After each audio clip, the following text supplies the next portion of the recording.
Мені ешкім түсінбейді. Не? Сен түсінуші едің. Саған да түсіндіре алмаймын. Екеуміздің сырымыз бар ма еді? Әрине бар.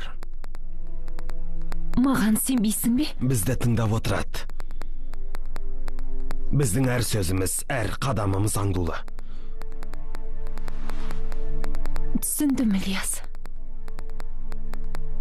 Сен бүгін мені қасыңа серік етіп, өзіңмен өзің сөйлескің келіп отыр. Көрдің бе? Сен мен түсінесің.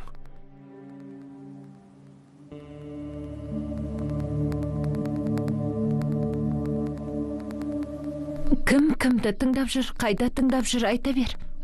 Сені тыңдап отырмын. Сен тыңда. Өкімет тыңдасын, ағам да тыңдасын. Тіпті кешегі бала Алпарслан да тыңдасын. Тағы үйпірші.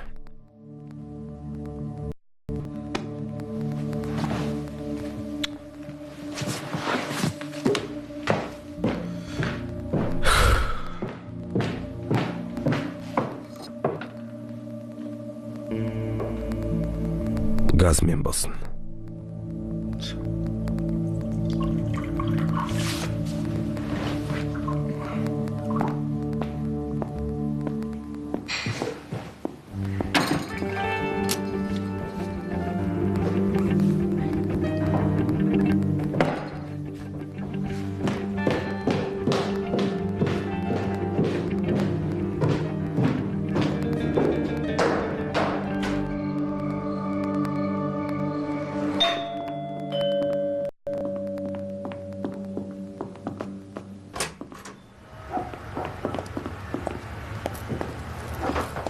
Алпарслан.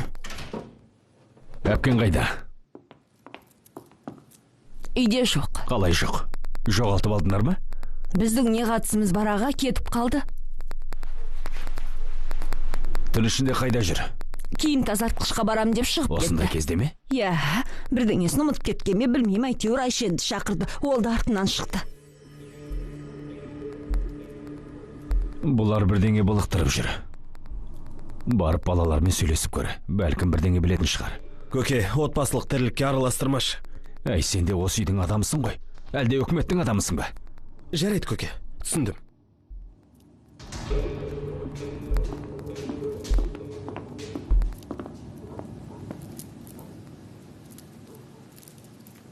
Лүтфе, Иә, аға.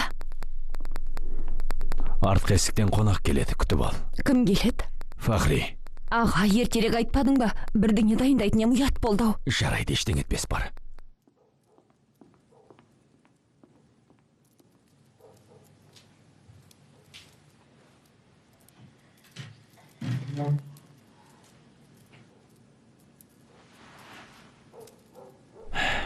Қабыл болсын, апа.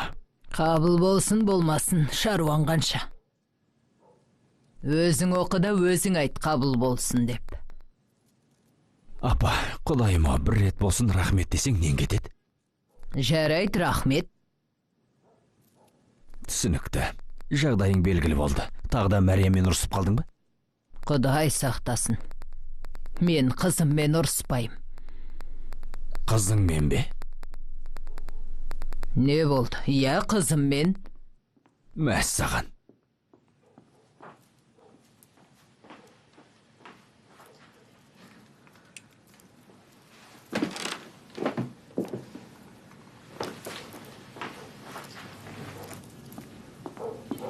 Жақсы.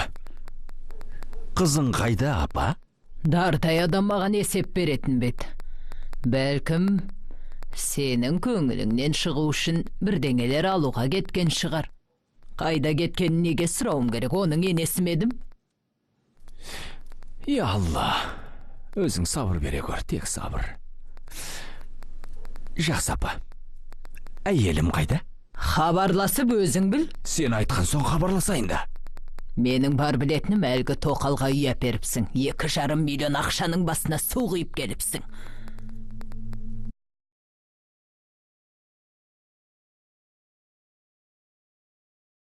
Әйелің соған ренжеді. Мұны кім айтты? Сенің әйелің кеш емес. Бәрінен хабары бар.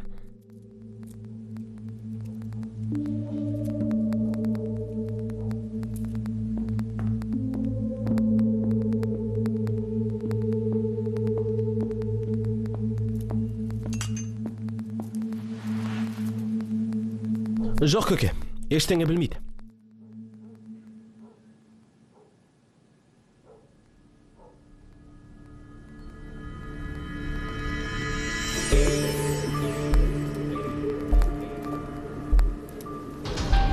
Сұлтаным, әлі татуласпадық па? Сенімен сөйлеспейм.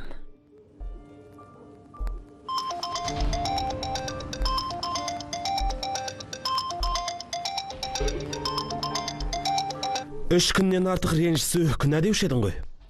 Әй бала, мен өз күнәмә өзім жауап берем. Сен әлгі қарудың күнәсіне қалай жауап бересің?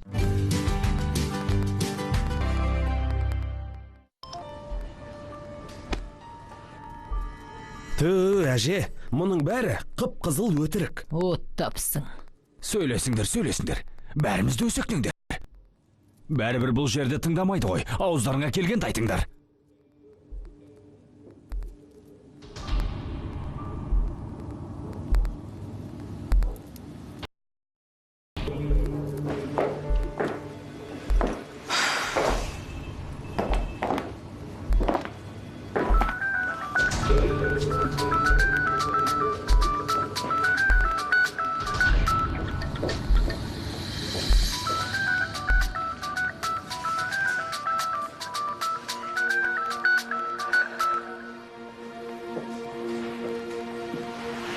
Яғы, Қайдасыңдар? осындамыз аға. Айшен, шындысың ба? Осында дегенің қай жері? Біздің үйдеміз аға. Неге? Біраз мазам болмай тұрғаны жеңгем жалғыз қалдырғысы келмеді. Кімнің мазасы болмай тұр? Екеуміз де бүгін көңілсізбіз. Тұтқаны шеңгеңе бер, көңілдеріңді көтерейін. Қоймай жатыр.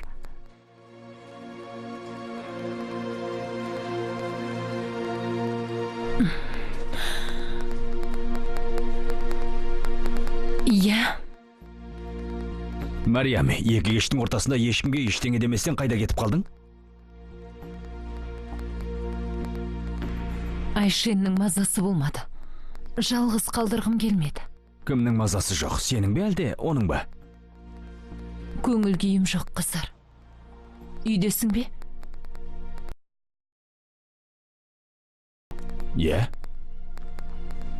Онда балаларыңмен бірге уақыт өткіз. Керемет емес пе? Мариам, сендер бірдеңе бүлдіріп жүрсіңдер ме?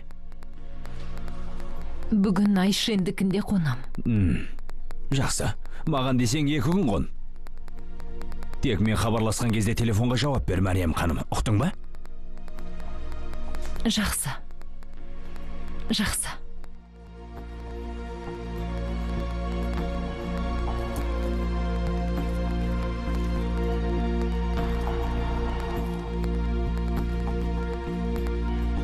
Жеңге. Жив-живте хабарласып қоймай жатыр, не дейін? Жеңгемнің мазасы болмай тұр, қасындамын де. Жақсы. Аналарға да айт. Қызыр сенген жоқ, қазір соған хабарласады, білдіріп қоймасын. Жарайды.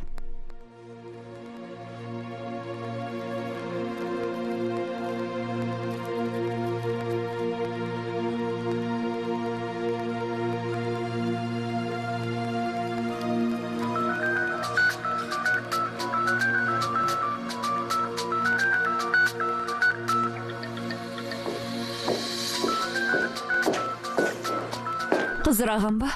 Иә. Ұйықтап жатыр де. Ештеңе білдіртпе, сезіп қоймасын. Яға? Қайдасың? Назылының үйіндемін, аға. Телефонға неге жауап бермейді? Ұйықтап жатыр. Неге? Бірдеңе болды ма? Жоқ, біраз әлсізденіп тұрмын, кішкене демалам деді. Телефонды бер, дауысын естейін. Жаңа ғана ұйықтаған. Бер дегенде берсеңші, дауысын естейін. Жақсы аға. Қоймай жатыр.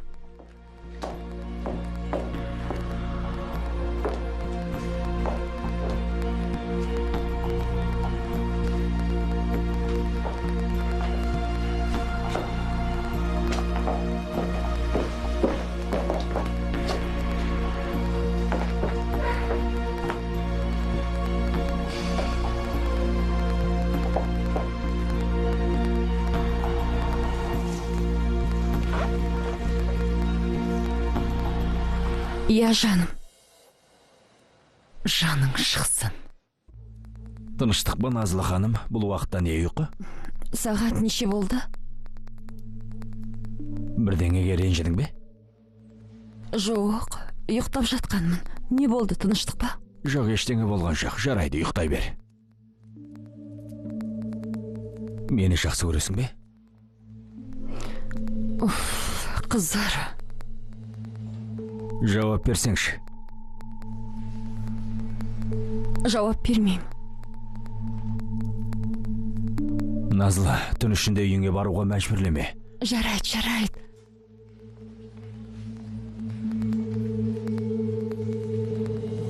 Жақсы көрем.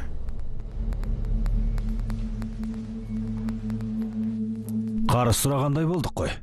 Ал жақсы, қайырлы түн.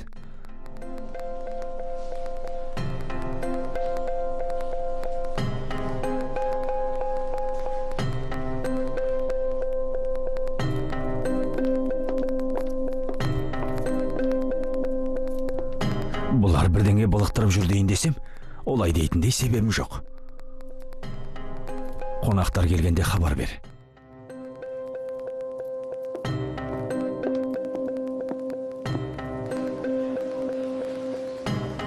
Сенің телефоның көлікте қалған сияқты. Сөмкеңде жоқ.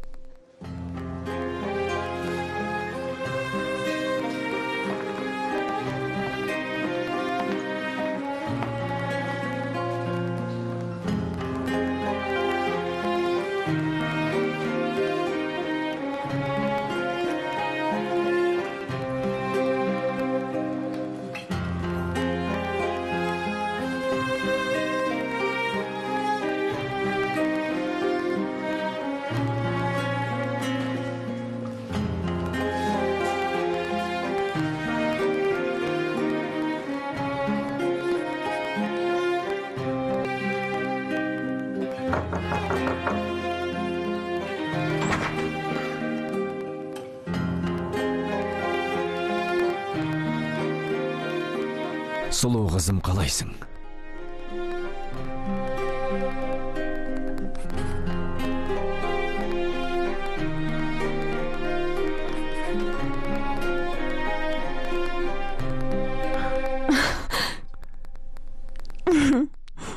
Қалайсың, қызым?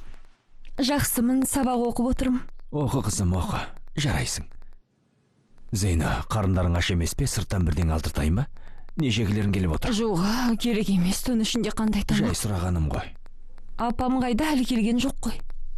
Әшен әпкең ауырып қалыпты. Сонда боламын деді. Айтқан өтірігін қара. Құдай білсін, үйден қашып кететіндей тағы не дедің екен? Апаңды танымайтындай сөйлейсің ғой. Қызым, апаң қашатын беді. Мен ештеңе бүлдіргім жоқ. Ол таңертеңге дейін күтіп миымның етін жейтін еді. Бұл жердің ойранын шығарып, мен диванда ұйықтасын деп, бөлменің есігін кілттеп алар. Солай, солай. Қане, сабағыңды оқы.